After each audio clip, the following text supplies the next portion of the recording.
Hindi lang trabaho, may racket pa talaga kami mag-asawa. So, good morning guys! Magdi-deliver kami ng lettuce for you today. Kahit pareho kaming may work.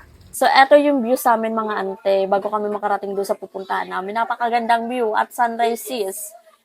Asawa ko may lettuce farm. Ako naman dati nag-uukay. Pero ngayon, meron na din akong sideline dahil nag-affiliate na din ako sis. Extra income talaga kasi hindi sapat yung isa lang. Tricycle lang pala yung gamit namin. So, mga 20 to 30 minutes lang yung biyahe.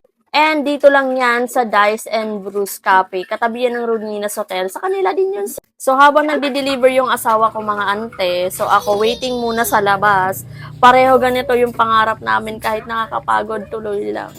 So, eto yung mga ante. So, siya lang yung pwedeng makapasok din sa loob. So, habang nag-aantay ako, dito lang ako sa labas. Tapos, tingnan nyo naman yung view niyan mga sis. So, eto talaga yung hotel. Tapos, meron siyang sariling pool. Maganda din yung pool nila dito sis. So, sa mga nagbabakasyon dyan sa Sifocot, pwede kayo dito mga ante.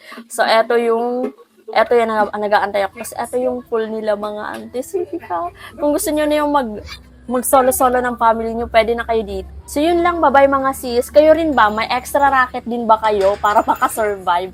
So, ayun lang.